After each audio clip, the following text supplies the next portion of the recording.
my channel. Today's video is going to be a Q&A video, which I have been meaning to do for quite a while, so I'm sorry it's taken me this long to do one. I'm going off of mainly questions that were asked on Instagram a couple of days ago when I did a Q&A on there, and I thought that I'd put them all together in one video for everyone that missed out on that or didn't get their questions answered in time. So I'd like to start off with a few of the first ones from Instagram that had already been answered, but I'll just answer them again on here. The first question was, when did you start photography, or how long have you been doing photography? And I have been doing photography since I was about 15, and I think I turned 28 yesterday, so I'm pretty sure that is 13 years in total, roughly. So 13 years of doing photography, although I've only really been doing it professionally for about 8 years, which is actually still quite a long time when I think about it now. It's been a very up and down process though during those 8 years. I have had other jobs in the meantime, and in terms of actually being a freelancer full-time, I've been doing that for the last year, and I have done freelancing full-time before on previous occasions. However, due to my location, due to other things not working out, it didn't really work out for me at the time, but now I am doing it full-time as a freelancer. So yeah, it's been a while that I've been doing it. 13 years is actually a really long time. It's nearly half my lifetime, which is pretty crazy to think about, considering I remember like it was yesterday, even picking up an SLR for the first time was just like the best feeling. And like, yeah, it's so crazy to think 13 years, wow, I'm feeling pretty old right now. The next question is, how have you found working full-time doing what you love? So, am I enjoying it or not? Yeah, I love it. It's definitely, and I said this in the response on Instagram, it's not a feeling that I take for granted, because I knew how long that it had taken me to get to this point where I am doing this full-time and doing photography full-time. So I don't ever try and take it for granted. It's a really great feeling to know that you've worked yourself to this point that you can make a living out of it. And really, I think for such a long time, that's always just been my goal, is to be able to make a living out of it and to be creating new work. So I think it's just a great feeling. It's one of the best feelings I think you can have. And for anyone out there who's feeling like they need to give up or it's just not working out for them, just keep going with it, because I'm sure eventually one day things will work out. For me, I never thought it was going to happen at one stage. And I realized something that I'm going to talk about a little bit later on in the Q&A pretty quickly, and that was probably my turning point, so keep going. The next question was, do you do any one-on-one lessons? Not currently. I have had a little bit of interest for this sort of thing, although I'd been more maybe interested in doing some workshops in the near future. I'd always had that as one of my goals, and I would love to do some between Sydney and Melbourne, or potentially overseas at some stage. I'd always wanted to get to the point with my photography where I'd really gotten enough clientele under my wing, and I think I'm getting there. So I really just feel like I might need to work a little bit harder at it for a little bit longer before I feel comfortable doing a workshop about beauty photography in particular. But let me know what you guys think about that. Would you be interested in a retouching workshop, or a beauty photography workshop, or even potentially a business workshop? I'm not really sure where I'd go with each of those categories, but thinking about combining it all into one, or doing some separate categorized workshops like that. The next question is, how long have you been shooting fashion?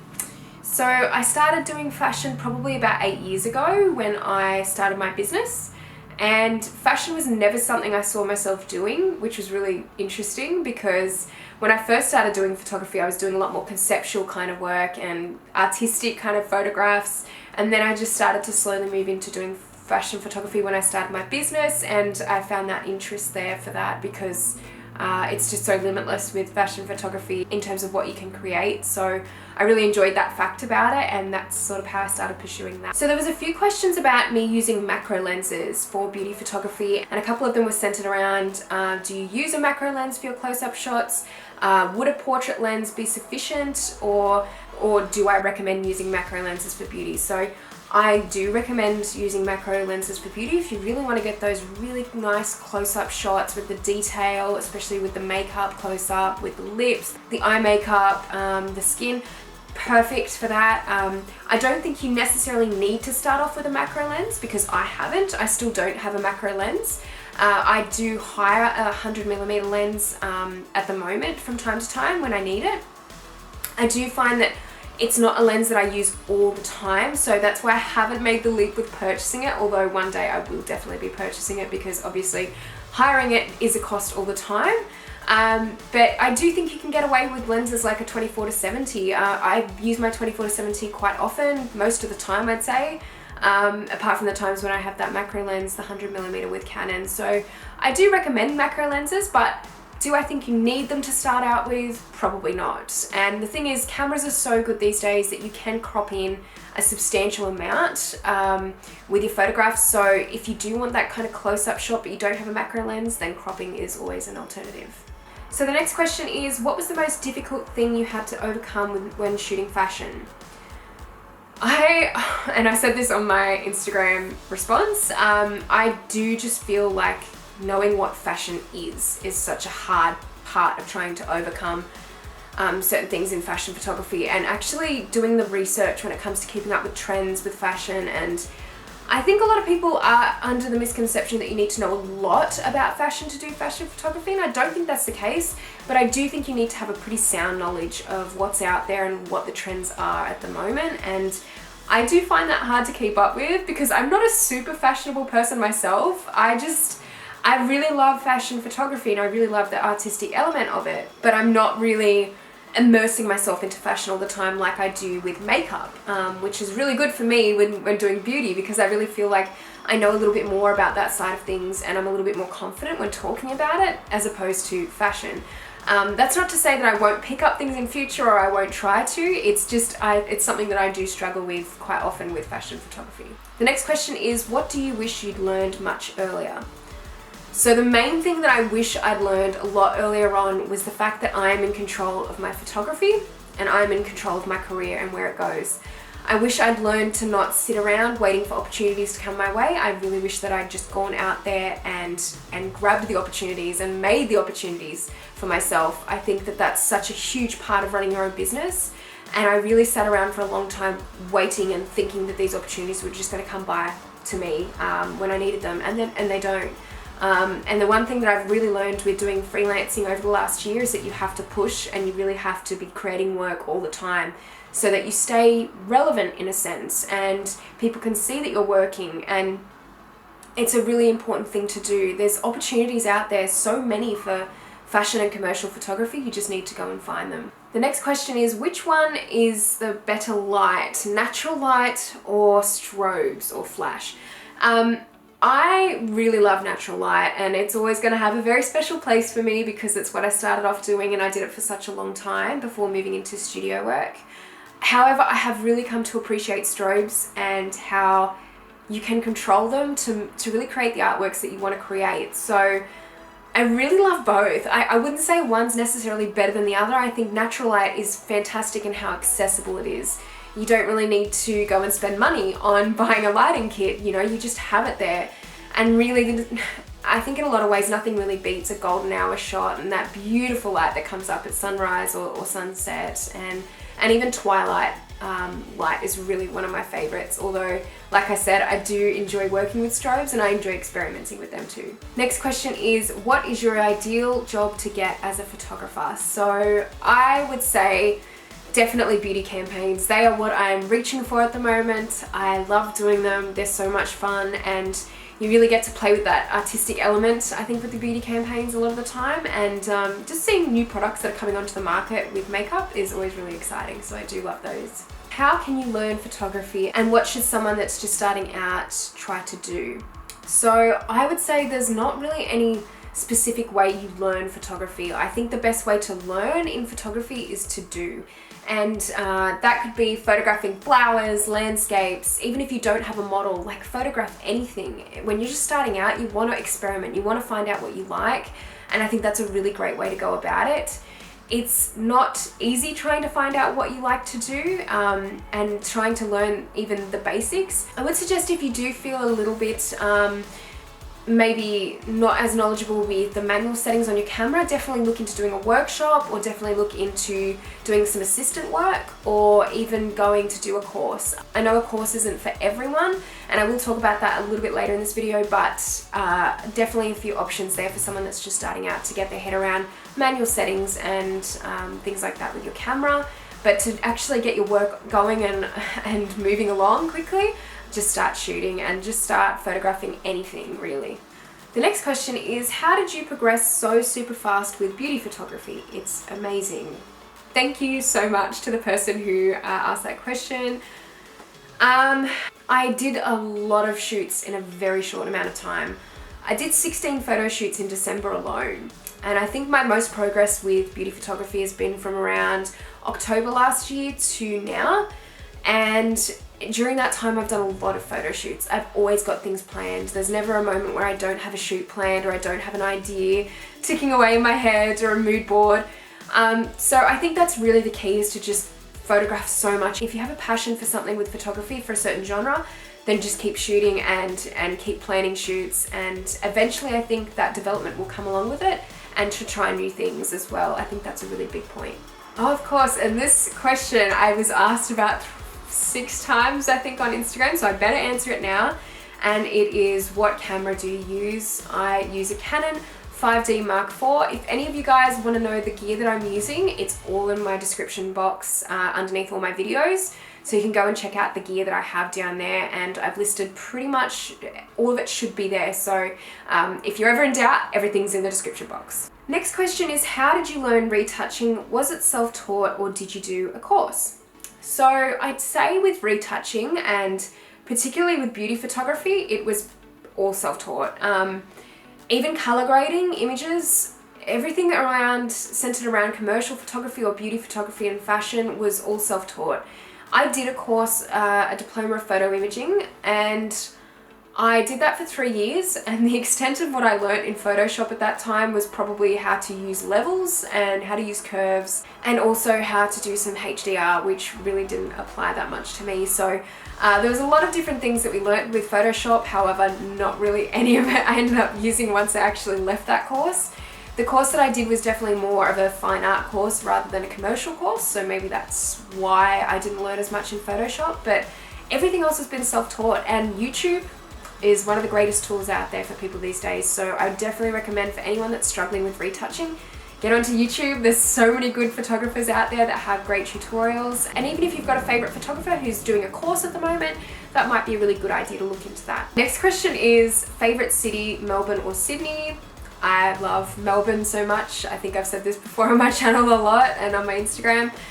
Melbourne will always hold a very special place for me. However, I am moving very soon back to Sydney to base myself, still between Sydney and Melbourne, but I will be living there for the majority of the time, and to be closer with family and specifically for work. So my agency is actually down in Melbourne, so I think I'll be back a little bit for work, but yeah, I'd love to have a place in Melbourne one day. I love it so much down here.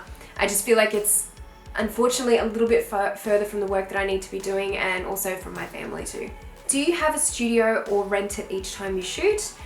I do not have a studio, unfortunately. I have been looking for a really long time for a studio space of my own, and they're quite hard to find. I'm still looking maybe for if something pops up in Sydney, but at this stage I just have a home setup. I do also hire studios from time to time if it's a bit more of a larger scale shoot, but most of my beauty shots are done at my house, in my kitchen at the moment, so it's nothing flash, it's nothing exciting.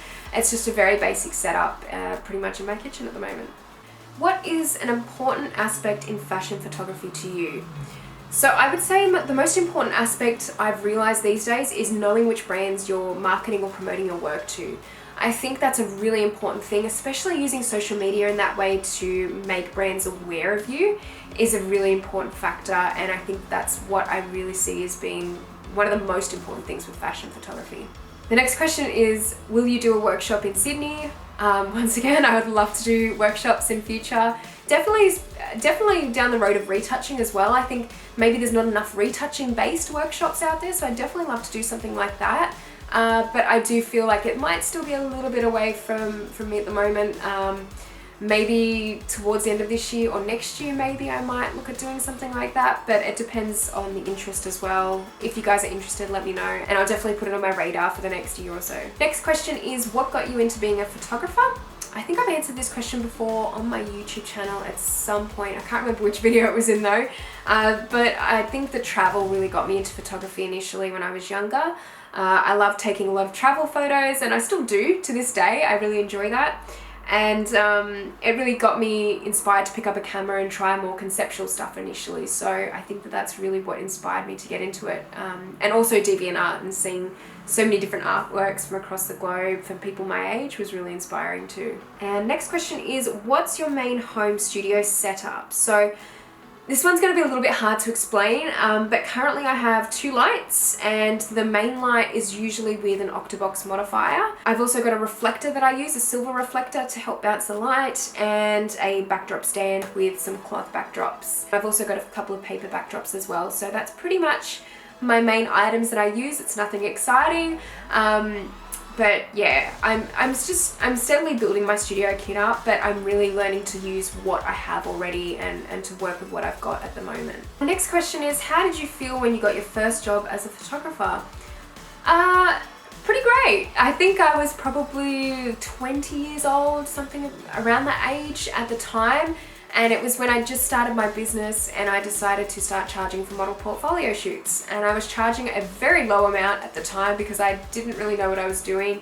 And I was so scared to take people's money at the time as well. So I didn't want to overcharge, but I was very much undercutting, I think, at the time, which was probably not a good thing in hindsight. But I didn't have a huge amount of experience either, so I really needed to build that up.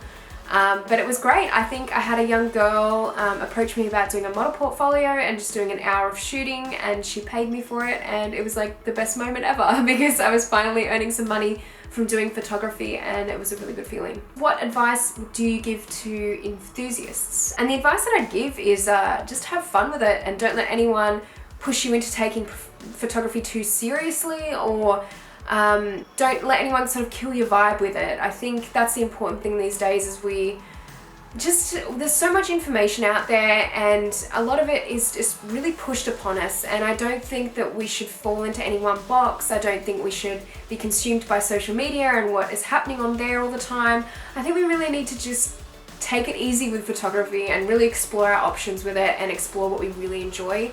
And especially for enthusiasts that don't really particularly have any professional goals, just have fun with it. I think that's the most important thing. Next question is, can you show us the setup you have for beauty shots? I am planning on doing a few shoots, actually quite a few shoots in the next couple of weeks, and I do have one tomorrow, so I might be able to film the setup for that if you guys are interested. Let me know in the comment section below. And yeah, I should be able to film that tomorrow. I'm potentially looking at doing another couple of videos for this particular shoot, so let me know if you want to see that, and I will put it maybe in a behind the scenes video. How do you upload to Instagram without losing the quality of your photo, like the sharpness? I feel like I don't really have great quality images on Instagram. I kind of share that problem too. The way that I export them is a smaller file size, and I do convert them to sRGB, so the colors are obviously intact, but other than that, I don't really do anything else that's specific. The compression with Instagram is quite bad at times, so I do understand where people are coming from with that. As much as I want the quality to show through, I understand that there are limitations with Instagram in particular, unfortunately. Who are some fashion photographers you get inspired by? Some of my favorite photographers at the moment that you guys should definitely check out is Zhang Jinga, and she is an incredible photographer. She's always been one of my inspirations. She does everything from beauty photography to studio fashion and location fashion. She's photographed for Elle, Harper's Bazaar. I really adore her work, and I always have. And there's also Olivia Bossett, who I talked about in my last video about particularly her podcast at the moment that she's got going on. And I definitely think she's one of the most hardworking photographers out there. She's definitely someone that I would look to for motivational advice as well. She's very, very business minded, and she's got a great portfolio as well. So I definitely go and check her out. For anyone that's starting out with photography, her information is invaluable. I actually said to her yesterday, I'm like, when I was younger and I was looking for this information, none of it really existed online. So the fact that it's so accessible these days is amazing, and yeah, you guys should definitely go and check her out. I know that she's also starting a pitching course at the moment, so definitely go and check that out if you don't feel like you've got enough confidence with pitching to brands and things like that with commercial photography. Definitely something to check out. I also really love Jen Collins. Her stuff is on Instagram. Love her beauty photography. It is just incredible. I'm also going to mention Jessica Basie. She's one of my best friends and love her work, love her street fashion shots. So thank you guys very much for watching this Q&A video. I really hope you enjoyed it, and I do hope to do more of these, maybe on a monthly basis if you're interested. Let me know what else you guys want to see on my channel, and I will see you in the next video. Bye!